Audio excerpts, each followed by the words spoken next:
And they were the top three scorers last year at 55, 39, and 38 points, respectively.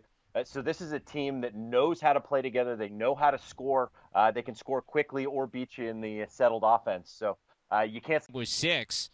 He and Peter Lehman leading the way. What a dream start for the Leopards. This is an offense that, in talking with Brian Volker of Drexel earlier this week, he was saying, look, I mean, you look at what they've done here, and it's almost surprising that they didn't put up maybe some more goals at the beginning part of the season, because they are a talented bunch, as Drexel will get a possession this year. Really the quarterback of this Drexel offense, along with Max Semple at the attack unit. They've slid in the freshman Connor Hooley at attack as well, as Justin Joseph won the faceoff. However, they can't move it forward. Now the ball's loose on the sideline, scooped up by the Dragons. And it's Hooley who'll settle. Now up to 8 goals here through 4 games. As it's Joseph back at the faceoff X for Drexel, and he wins it again. You know, well, it's the same move both times. He wins the clamp and then goes backwards. You know, we talked. It doesn't look like he's having any trouble at all winning the clamp. Kind of what we expected coming in. These two offenses, while times have been quiet this year, they're two offenses that when they get into a rhythm can put up some points, and we've seen it so far.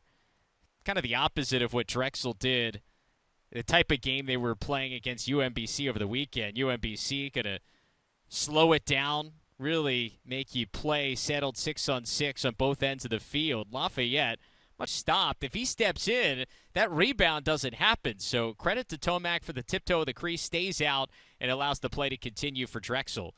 As once again, Joseph wins the draw. You know, I think he's 5 for 6 for my count. And just only losing the first one. Yeah, just a completely opposite. They've been a little bit more dynamic on offense, just in terms of their rotations and how the offense is going.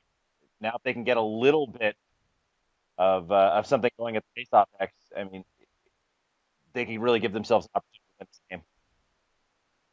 This is Greenwald who brings it across. Now gives it up. You know, Tomac has to feel so good to be back out there. Missed all of last year after getting injured last fall. And to come back and have 4 goals in your first game back on the field, and now you keep it going here in game 2, it's got to feel so good for him to be back out there. Oh, definitely.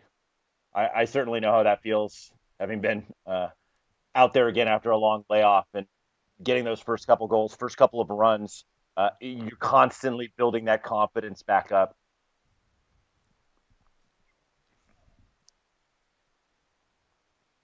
The ball down there in the corner. It's out of bounds. Out with you here on this Tuesday evening. We saw this day begin with some sun. We got rain early during the Drexel and Maryland women's game. That rain then stopped. It's cleared up. So a nice evening here in Philly as the domination at the faceoff X continues for Justin Joseph. The grad transfer wins the opening draw here in the second. He still got it. Joseph in for the score, his first goal of the season. And that's just not giving up on the play. I mean, that's great. That's great work. I mean, I don't think they were expecting or respecting the fact that he can go to the goal. So he was able to roll back on his defender. His defender left him. Then he just had a one-on-one. But it looks like he took a little bit of a hit. So he's asking for a sub there. But after going 8 for 9, he adds a goal to the resume for the day. Tell you, struggled last year, but not so much today. And then they send Liam Rosado out there. He was one of the different options they tried a year ago, and it's Drexel ball and a violation. There was a push there as they were fighting for the loose ball, so the Dragons keep it. I mean, I know we've been talking about this a lot, but you got to make the most of those possessions. You're not doing well at the faceoff X, but there you go.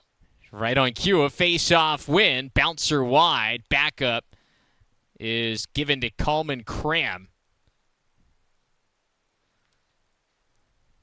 Two of the last 3 games scored against Penn State and against Sacred Heart. Now he's got 1 here against Drexel. But right back at you, here comes Joseph. However, nicely done by Lafayette to make this a 50-50 ground ball. Drexel, though, comes out with it. So, like they needed more of an advantage at the Faceoff X today, but they're going to get one as they'll have a man-up opportunity here. Wins it goes backwards. I mean, I think that's the safe move.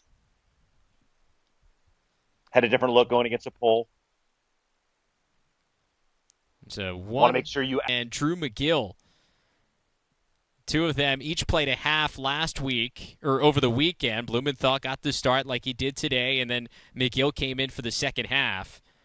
May not be surprised to see that happen again as we got another flag down, and this time it looks like maybe a possession. The junior out of Del Barton High School in New Jersey gets on the board for the first time this year, had an assist earlier in the season as Drexel wins the faceoff. Big battle for this ground ball, and it's the faceoff man, Joseph, who comes out with it. Somehow still has it in his stick. Go, and now he's got his first goal here in 2023. Yeah, they've been known to play some pretty good lacrosse in Canada. That's true. It seems as though Drexel's had a little bit more success in the unsettled, and when Lafayette settles into their offense, they've created some pretty good opportunity. Credit to Aiden Kelly. Struggled early. He comes back in here. He wins a face-off for the Leopards. And Lafayette a chance to go back on the attack. Brian Collins, the short stick meeting. Yeah, absolutely. I mean, you talked about this scoreline from a couple of years ago. That was the last time Drexel got 20-plus goals. Violation on Lafayette. Gives it back. IU had a lot of success in that first half. And he's back out there here to start the third quarter. Yeah, we'll see if they make any adjustments. You know, I mean, obviously, just dominated. I had them 18, 19, 21. It's tough to compete with that. It's amazing, actually, that Lafayette is still in this game, given those stats. And that ball comes all the way back into the crease of now Drew. Side, I think you need to take advantage of those opportunities while they're available. Believe that was Liam Sargent who got into the scoring act for the first time today, as there's a face-off win and a save by Doherty. I don't hate that shot. You're coming down here. Head coach at Princeton at Episcopal Academy, not far from here in Drexel, just out in the main line of Pennsylvania, suburbs here of Philadelphia, and that's a heck of a finish for Cunniff.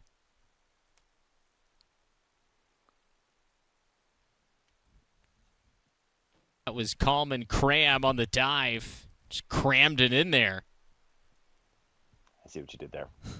First of the day for him. Ground ball, pickup, bounce shot, just high. Who's back out there to take this draw out of the timeout once again against Aiden Kelly, face-off man for the Leopards, and Joseph has won this matchup all night long. Yeah, I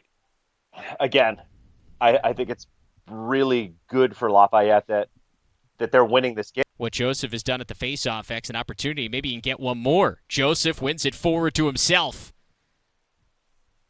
Shovels it back. Step down, shot is wide. They do have the backup there. And that's exactly what I was talking about. With you to finish this one off, as it's once again Justin Joseph. He's got a goal and a whole bunch of face-off wins so far today. Had a beat on that one, but it's Lafayette who scoops it up. However, Maley pokes it free, and it comes all the way back into the Drexel defensive zone, and it ends up in the stick of McGill. That's a great recovery. Yeah, absolutely. I mean, that's what you need to do if you're Drexel. Now for the Dragons after the 4-run answered by the Leopards, and it's 12-11 early in the fourth.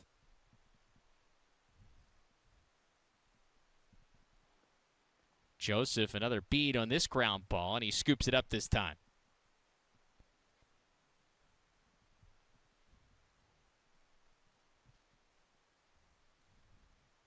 As well as they have been a potent group.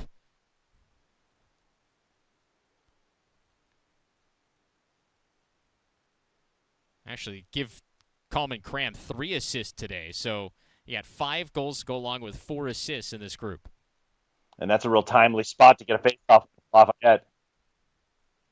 So up by 2 with possession. They can take their time with this, make sure they get another good opportunity.